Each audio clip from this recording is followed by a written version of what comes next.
At sa ating latest satellite images, makikita natin itong easterlies o yung hangin nagmumula sa karagatang Pasipiko ang siyang nakakaapekto sa malaking bahagi nating bansa, partikular na sa Southern Luzon, Visayas at Mindanao. Yung amihan o northeast monsoon ay hindi natin masyadong nararamdaman ngayon, bagamat inaasahan natin na magkakaroon ulit ng surge o bugso ng amihan sa pagtatapos ng linggong ito.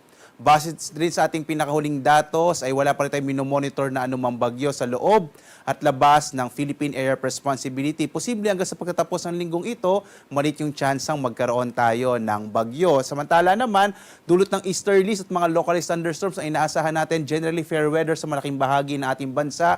Bagamat posible pa rin yung mga localized thunderstorms, mga pagkidat pagkulog, mga isolated o pulupulong pag-ulan, pagkidat pagkulog. Dito nga sa Luzon, makikita natin na malaking bahagi ng Luzon ay makararanas ng mga isolated rain showers and thunderstorms. Medyo mainit pa rin yung ating tanghali. Ang agwat ng temperatura natin sa Lawag na sa 22 to 31 degrees Celsius. Sa Baguio, 16 to 26 degrees Celsius. Sa Tuguegarao, aabot na hanggang 35 degrees Celsius. Sa Metro Manila naman, 23 to 34 degrees Celsius. At sa nalalabing bahagi or sa bahagi ng Kabisayan, inaasahan naman natin ng mga pulupulong pag-ulan, pagkilat pagkulog. Agwat ng temperatura natin sa Iloilo, 25 to 31 degrees Celsius. Sa Cebu naman, 25 to 31 degrees Celsius. Habang sa Tacloban, nasa 25 to 31 degrees Celsius.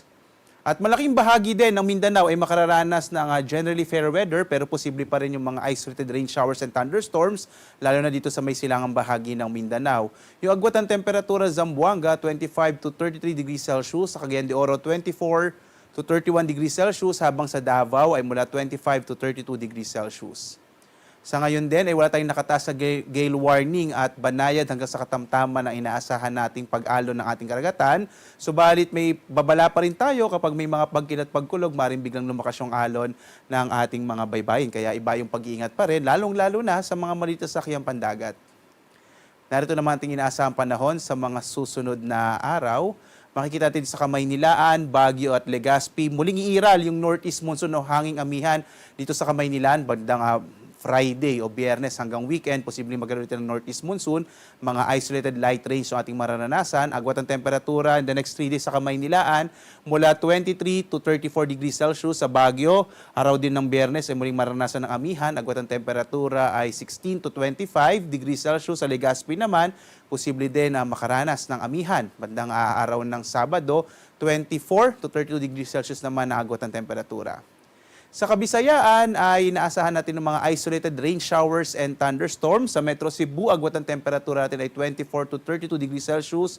Sa Iloilo naman, 25 to 31 degrees Celsius. Sa Tacloban, nasa 24 to 32 degrees Celsius.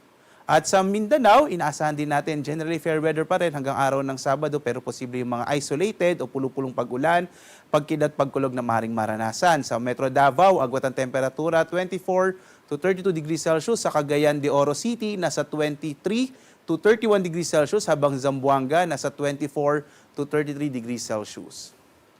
Ang araw natin, sisikat ganap na 6:10 na umaga at lulubog, ganap na 6:05 ng gabi.